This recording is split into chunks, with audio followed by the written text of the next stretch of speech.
Hello everyone, Genki here. Runes are apprentice level spells. They create a magical circle on the ground and explode when an enemy walks over them. There are technically 6 spells. 3 destruction, 1 alteration, 1 illusion, and 1 restoration. The latter 3 are only available in Solstheim, so I decided to only use the destruction spells. If you want to see the restoration rune, poison rune in action, I recommend Men's Squad's restoration only challenge. The runes do 50 points in damage. Now, you might be thinking, 50 points right off the bat sounds pretty strong, but there's more to it. I'll go over that later. For character, I chose a Dark Elf, because it starts with a 25 in destruction. With no way to deal damage, I had to wait for Hrothgar the Invincible to defeat all the Stormcloaks. Once outside, we chose the Mage Stone and then made our way to Riverwood. I then sold all the excess stuff I had in my inventory. I decided to go with Hrothgar because Alduin the Blacksmith gives us some free iron gauntlets and iron boots. We can then take the iron bars next to his workbench to craft some iron plate armor. We then made our way to Whiterun, where I bought the Fire Rune spell from Hrothgar. The spell required 196 magicka. With the Novice Hood on, we had 130. We needed the Apprentice Destruction perk, but how do we get it without a way to deal damage? Easy. Close to Riverwood was a low-level bandit camp. By just standing still with an iron shield and our healing spell equipped, we could tank the constant hits from the bandits standing watch outside. Doing this boosted our block, heavy armor, and restoration skills, allowing us to hit level 3 and take the Novice and Apprentice Destruction perks. Fire Rune one-shot the bandit. Time to go over the cons of the rune spells. They are not affected by the damage increasing perks of the Destruction skill tree. No Augmenting Flames or its variants. Apprentice Destruction and Rune Master, which increases our casting distance, are all we could use. The only way to increase the rune's damage was through fortified destruction potions. So I made my way back to the Garden Stones to switch to the Thief Stone for the boost to alchemy. Just to get out of the way, I will not be using the restoration potion glitch.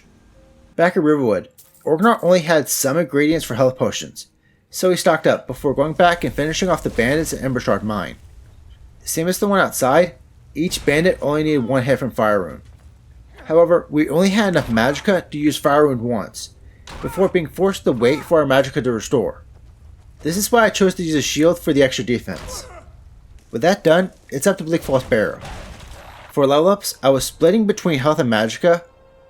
For perks, I decided to start putting points into the alchemy tree. The bandits that fought using melee were easy to take down. The bandit archers, on the other hand, were a pain, since they preferred backing away from us rather than running towards us. When we reached the Frostbite Spider, we discovered Fire Rune was a fort KO. This meant we had to go in and place the rune down, and then flee for cover to restore our magicka until the spider finally went down. Draugrs are weak to fire, but I was unsure if that applied to Fire Rune. The base Draugrs were just like the bandits, and only needed 1 hit. The sleep-deprived ones needed 3 hits. This led to a funny game of Ring Around the Rosie while our magicka restored. We got lucky one time, as the Draugr got himself stuck in the doorway. For the boss of the dungeon, the Draugr Overlord, we got in a hit as he woke up thanks to placing a rune outside of his coffin. We can now do 2 runes in 1 magicka bar, but once it depleted, we had to play tag with the Overlord, jumping up and down the geography, power the Overlord did not possess. We took out the Overlord with 4 uses of Fire Rune. With the Dragonstone now ours, we made our way back to Whiterun. We bought ourselves a stronger suit of bandit iron armor before returning to Barrow Balgroove, who gave us a pair of iron boots with lightning resistance. But more importantly, we now had enough money to purchase the Frost and Lightning Rune spells. For the first dragon fight, we equipped the Frost Rune. Lightning Rune still required over 100 magicka, and all dragons have a resistance to fire. In order to do damage, we needed the dragon to either land or walk onto our rune. We got lucky at the beginning of the battle, placing down a Frost Rune right as the dragon landed. It did good damage, but this was our first dragon.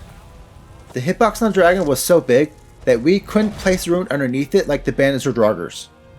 The worst part about this is that despite the spell failing, it still consumed our magicka. Thankfully we had plenty of potions, and a 50% resistance to fire. We relied heavily on Irrelief and the Whiterun guards to get the dragon to under half, forcing him to stay grounded. We got another hit of Frost Rune, but it was the guards that finished off the dragon. Back at Whiterun, we got to level 6 after selling some stuff to Balthor. I took the first rank in the Dragonrend perk to boost our defense. We then made our way back to Dragon's Reach, where we got the quest to scale up Hrothgar, and enchanted our armor with magic regen. At the blacksmith, I made sure to craft a mage backpack for the extra 20 points to magicka. Outside Whiterun, we encountered a battle between a flame atronach and a vigilant Stendar. This gave us some free fire salt we can use for restore magicka potions. The path to the mountain was clear of danger. Our first sight of danger was the ice wolf up the mountain. Contrary to normal wolves, the ice wolf required 3 hits of fire and rune. For the frost troll, fire rune did decent damage, but with the troll having health regen, the spell was not going to cut it. Upon reaching Hrothgar, we were then allowed to join the Old Man Screaming Club, before then being tasked with raiding a dungeon and getting their founder's drinking horn. However, first we needed to take a carriage to Windhelm, where we got attacked by a dragon. This one had frost breath, so a little unfortunate. The dragon for some reason had a few of the horse. However, thanks to a Rune I probably placed down, a horse started attacking us, giving the dragon a chance to take us out. Upon our next trip to Windhelm, we encountered a different dragon. This one had fire breath. It was a lot easier to manage, and with the help of the Windhelm guards, we took it out. Back on the path away from Windhelm, we again got attacked by a dragon. This one was the one that was guarding the nearby ward wall. We tried to stay close to a giant's camp, but the dragon never fully aggroed onto the giant, flying away when it was at half health. We went down twice. On the third try, I went as far out as possible from the dragon's aggro range, just to find myself fighting not one, but 2 saber cats. Thankfully, we were close to a giant, who took the aggro and one-shot both the saber cats. With all the dangers out of the way, we could finally reach our destination, the Atronach Stone. The stone gives 50% magic absorption with plus 50 magicka in exchange for negative 50 magicka regen. With the plus 50 to our magicka, we could finally swap out the novice hood with an iron helmet. The magic absorption made traversing Ustengrad relatively easy, blocking out the spells of the mages and Restless Draugr. The spiders gave us some trouble, but once they went down, we were at the end of the dungeon, where we retrieved the note of Delphine. This means it's back to Riverwood, where we were tasked with our second dragon fight. To prepare for the fight, I made a potion of Fortified Destruction. It gave a 36% damage boost. I took it as soon as I knew Alduin was going to revive Solicanir. I then put a lightning rune in front of the dragon mound. That's not good. That means we need to rely on Delphine the Unkillable, as we use potions to heal and restore magicka. We then again failed to land our spells due to the dragon's hitbox. With Delphine having Solicanir's attention, it was not a surprise that she eventually went down, causing the dragon to attack us. We had a lot of health potions, but we were overwhelmed and went down. This took a few tries. I still led with Lightning Rune, and managed to get a second one off. However, then Delphine defied gravity to prove she was above Solicanir. While he was in the air, we had to rely on Delphine. At one point, as Delphine went down, we had a rune placed, but then Solicanir flew off. Thankfully, Delphine healed herself. She then did enough damage to Solicanir to force him to crash into the ground. With us closer to the dragon, we put down a lightning rune, getting some damage before Delphine could approach. She, however, went down again. With the dragon at low health and us having no more magical potions, I switched to Fire Rune, which was enough to finish off the dragon. This means it's time to infiltrate the Thalmor Embassy. But first, some shopping. We are approaching a point where iron armor won't cut it, so I went around Whiterun and Solitude to get all the pieces to my favorite armor set, the Steel Soldier armor. Man, it looked good. We then turned right around and gave them armor to Malborn to smuggle into the embassy. The Thalmor soldiers took 3 hits to go down. The first ones we fought decided to use fire magic, so that was no issue. The wizards though used lightning magic, but he was also a 3 KO. The soldiers outside had a preference for their balanced sword spell, so we had to make use of a level up to regain our magicka. I only had 2 magic potions. Once the soldier was down, the mage was easier to deal with thanks to our magic absorption. When we made our way back indoors, we had to use one of our magic potions as a Thalmor soldier and Geesir ganged up on us. Rolando didn't start attacking until the others were dead, but despite being named, he still went down in only 3 hits. I tried my best to save Malborn, setting up a rune out of his way, but we ran out of magicka. Malborn tried to intervene but went down. We had to run around the torture device until our magicka had restored enough for one last fire rune. Back at Riverwood, we told Delphine that Thalmor were in search of Esbern, so it's off to Riften. We already had Riften marked because it was one of my sources for potion ingredients. Down the Ratways, our battle with the first Thalmor wizard was going quite well, but then he retreated, going down to a trap at the end of the hallway. This brought in 2 soldiers who were giving us a hard time. We had no magical potions, and they were only using their bound swords. We just had to walk around and block with our shield until we could take them out. That worked for one of them, but for the second, we had to make use of a level up we got from blocking XP. Once we found Esbern, we had to deal with the wizard with the frost Atronach. Thankfully, it was too big for the doorway. When the Atronach eventually despawned, the wizard started going for sparks, but then switched to melee. This allowed Esbern to easily finish it off. From there, we had no more trouble and made it back to Riverwood.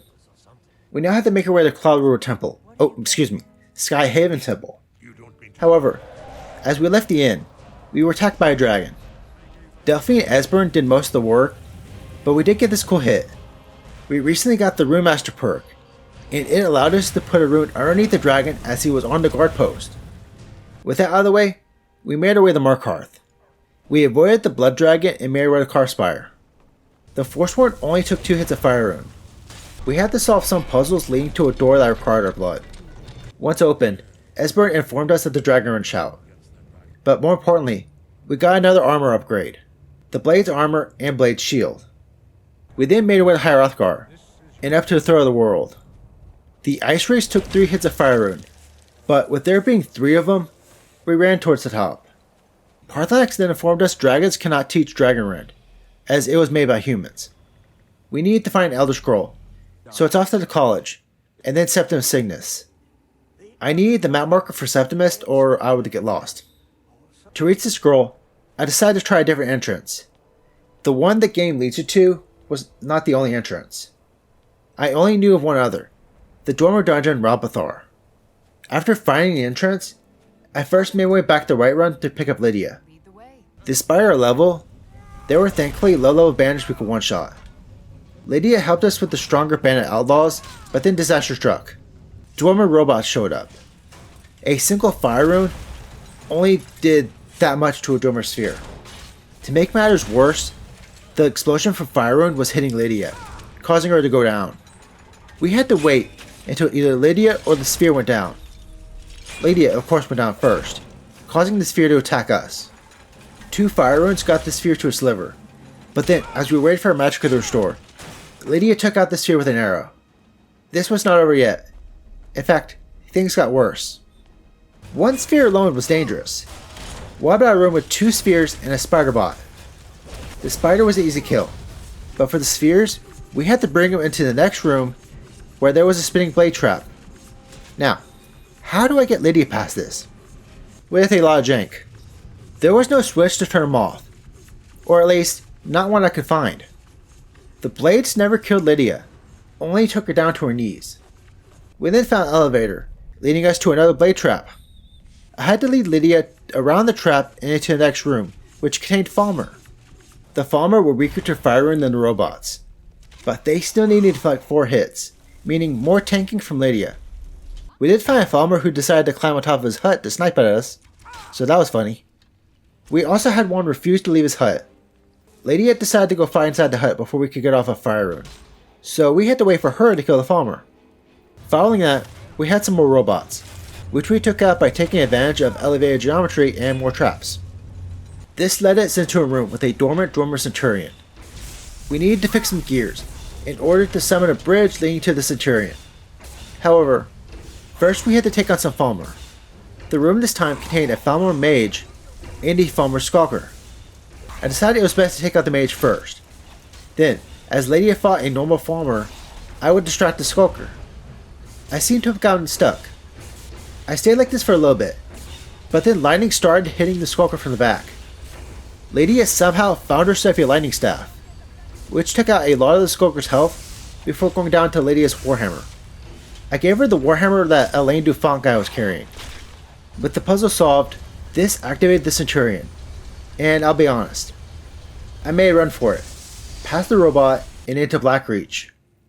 This was our first time using this entrance, so I got lost. But eventually, we found the Tower of Mazark and the Elder Scroll. Time for a battle with Alduin.